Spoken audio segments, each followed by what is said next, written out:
There are really four types. There's a public blockchain, there's a private blockchain, there's the federated or consortium blockchain, and then there's the hybrid blockchain. Now, each one serves its purpose and is designed to work a particular way. Public blockchains are normally called permissionless. The private ones are permissioned, as well as a consortium and hybrid ones. What makes them different?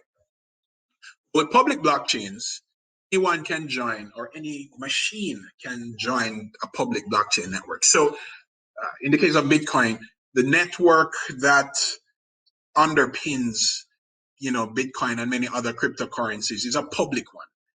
And anybody can, instantiate a machine or a peer node on that network and start participating in the mining or consensus of transactions, right? Now, the fact that anyone can do that is, of course, bound by specific rules, but anyone can join a public blockchain network. Each node has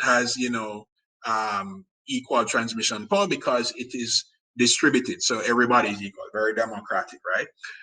One of the challenges with it is based on the consensus methods it uses. Transactions and the transaction speed is slow because if you think about 50,000 machines in geographically diverse areas or running over a dozen different networks communicating their views on a particular transaction, you can see how that might take a little time. So on the Bitcoin network, the average time for a consensus transaction to occur is 10 minutes, right? Which may be fine. But when you start to talk about other kinds of transactions, 10 minutes is a long time. So public networks or public blockchain networks tend to be a little slower in what they do, but what that means is that the trust level is extremely high because you're guaranteed that once a transaction is approved and written to the blockchain, it's as good as gold, right? No pun intended. Another thing about public blockchains is that even though anyone can participate, all transactions are anonymous. So while you can see all the transactions that occur, and you can actually go to the blockchain explorer online, if you guys want to see blockchain transactions, just Google blockchain explorer, and you'll see a whole list of different interfaces that allow you to see all the existing transactions for like Bitcoin that have occurred since day one. You can see all of these transactions. They're publicly viewable.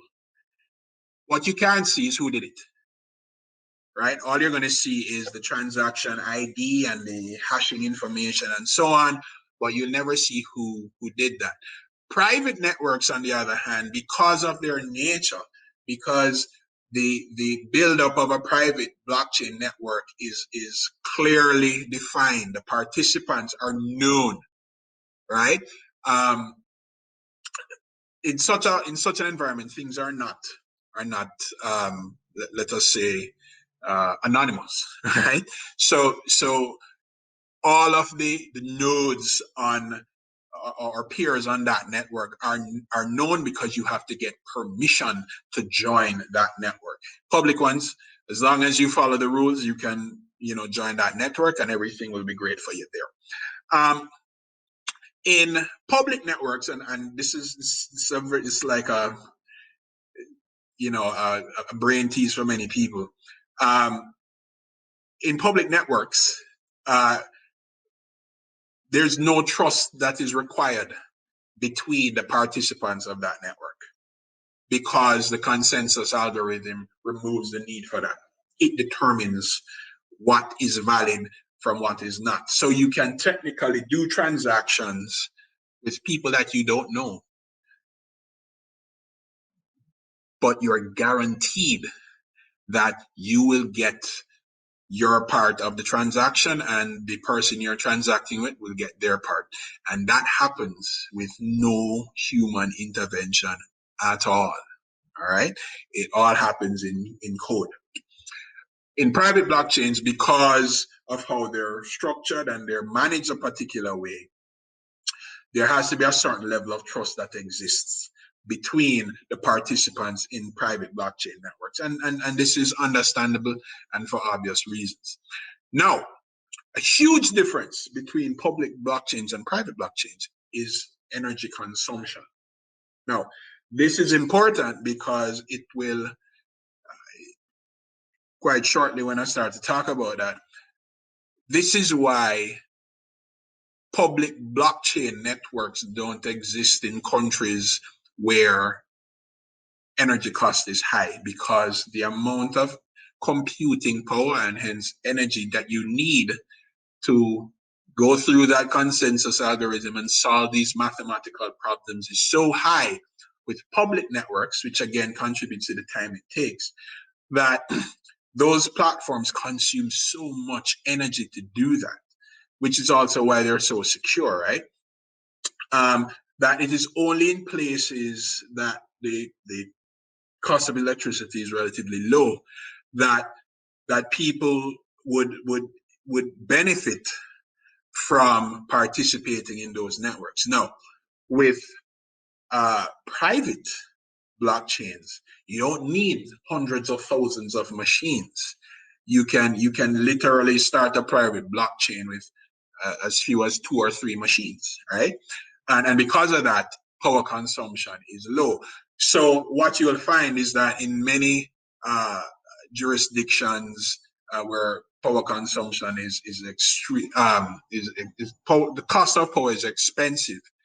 You'll find that you don't find a lot of huge participation in public blockchain networks there, but it doesn't mean that you cannot use blockchain technology in those areas. You can actually create private blockchain networks and benefit from the capabilities that blockchain provides, which is secure, distributed, immutable, and trusted transactions that are entirely in the digital domain.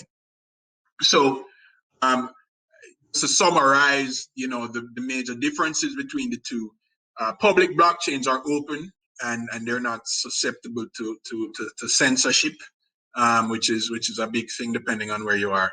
The private blockchains have more control and require permission to function on them. All right.